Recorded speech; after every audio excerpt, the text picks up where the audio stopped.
북한이 지난 2023년 2월 18일 발사한 ICBM을 화성 15로 발표를 했습니다.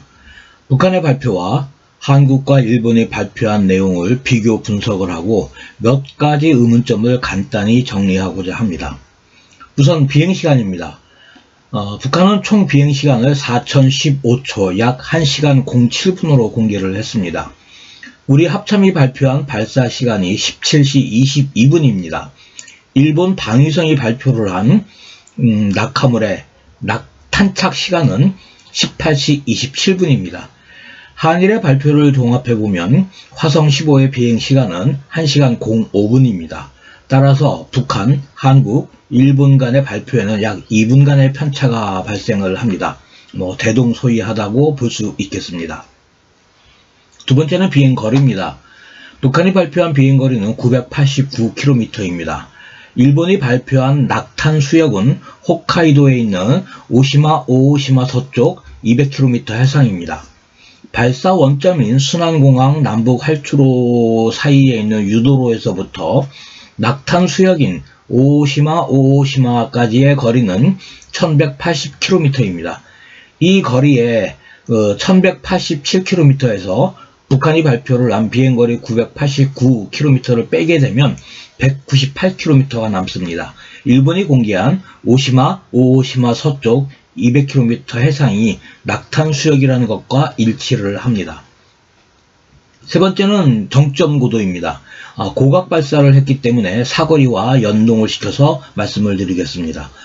북이 발표한 정점 고도는 5768km입니다. 고각 발사를 했으므로 정상각도 발사 시 사거리는 약 17,300km 정도가 됩니다. 정점 고도에 대한 한국과 일본의 발표 내용은 현재까지 없습니다. 네 번째는 이제 의문점의 정리입니다. 우선 그 정점 고도의 변화가 확인이 됩니다. 화성 15 같은 경우는 2017년 11월에 4,475km가 정점이었는데 이번에 5,768km로 많이 늘었습니다. 화성 17은 정점 고도가 6,000에서 6,200km로 알려지고 있습니다. 정점 고도, 즉 사정거리는 엔진의 추력과 관계가 있습니다.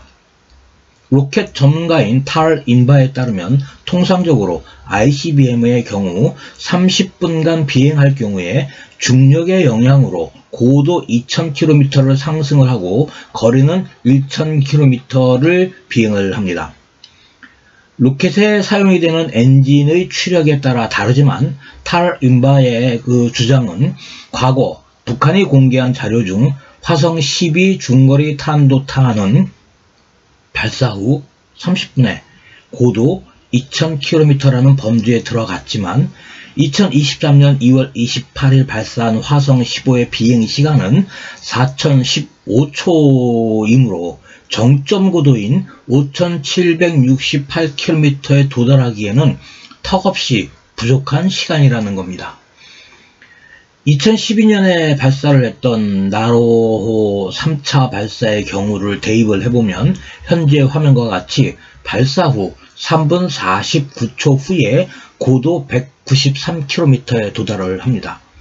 따라서 정확히 10배를 추가를 하게 되면 고도 2000km에 도달하기 위한 소요시간이 30분 정도 된다는 탈 인바의 주장이 맞다는 것이 확인이 됩니다.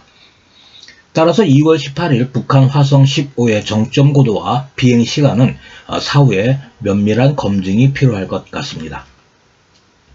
북한의 주장을 100% 인정을 한다고 치더라도 이번에 발사한 화성 15의 정점 고도는 2022년 11월 17일 발사를 했던 화성 17의 정점 고도와 별 차이가 없이 대동소이합니다. 결국 북한은 같은 사거리에 화성 15와 화성 17을 개발을 하고 있기 때문에 둘 중에 하나는 도태가 될 것이라는 것을 의미를 합니다. 두 번째 의문점은 북한은 낙착 지역을 어떻게 확인을 했을까라는 의문입니다. 탄도미사일의 낙탄 지점은 수학적으로 예측을 할 수는 있습니다. 그러나 실제 낙탄 여부를 확인하는 것은 전혀 별개의 문제입니다. 북한은 어떻게 실제 낙탄 위치를 파악했을까라는 문제는 예상 수역에 관측선을 사전에 배치했을 가능성이 높다고 생각을 합니다. 이 부분은 추가로 관계 당국이 확인할 필요가 있을 것 같습니다. 세 번째는 재도립체의 성공 여부입니다. 북한이 발표한 정점고도 5,768km는 지구의 대기권 중에 가장 바깥쪽으로 사실상 우주 공간이 시작이 되는 외기권으로 분류가 되는 공간입니다. 이 공간에서 지표면으로 낙하를 할 때 공기와의 마찰로부터 발생을 하는 그 열로부터 탄두를 보호하는 열차단 페어링의 성공 여부는 아직 알려지지 않았으나 2023년 2월 19일 일본 NHK 방송이 하코다테에서 촬영을 하여 공개한 현재 화면에 보시고 계시는 동영상을 보면 북한의 화성 15호 탄두 보호는 실패한 것으로 판단이 됩니다.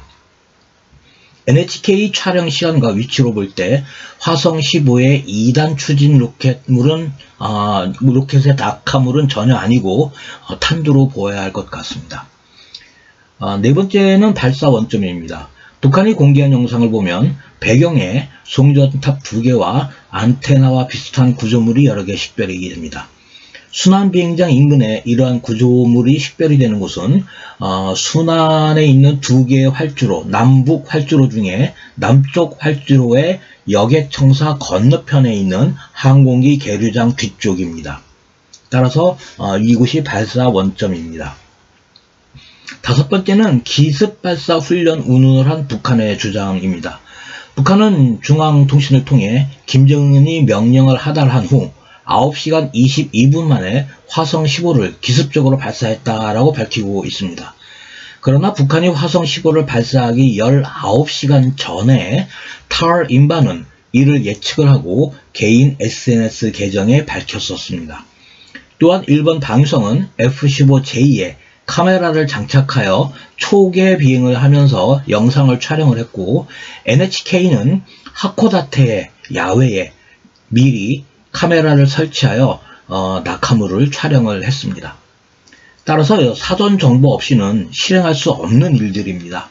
적어도 일본은 북한이 화성 15를 발사하기 전에 이미 그 징조를 알았다는 것이 됩니다.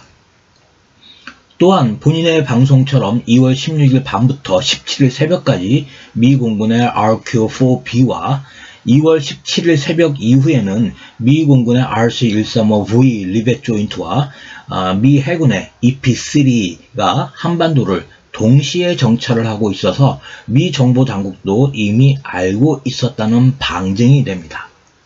마지막으로 한미의 대응입니다.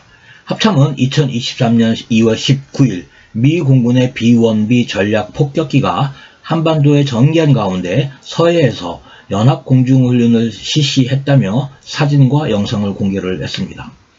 공개된 영상 자료들을 보면 우리 공군의 F-35A 및 F-15K와 미 제8 전투비행단의 F-16이 B-1B 전략 폭격기를 호위하면서 연합편대 비행을 실시하는 방식으로 진행이 되었습니다. 이 훈련은 북한이 화성 15를 발사한 지 채 24시간도 안 되어 전격적으로 실시가 된 것입니다. 합참은 이번 훈련으로 미국의 확장 억제 전력에 적시적이고 즉각적인 한반도 전개를 통해 동맹의 압도적인 전력에 의한 연합방위 능력과 태세를 보여주었고 연합작전 수행 능력을 향상시켰다고 밝히고 있습니다. 사족을 달면 국내 일부 성향의 이 언론사들이 한미의 이 대북 경계망이 뚫렸다라는 그 보도를 하고 있는데 한마디로 말 같지 않은 보도입니다. 전술했다시피 이미 알고 있었던 내용들입니다. 이상 여기까지 하겠습니다. 감사합니다.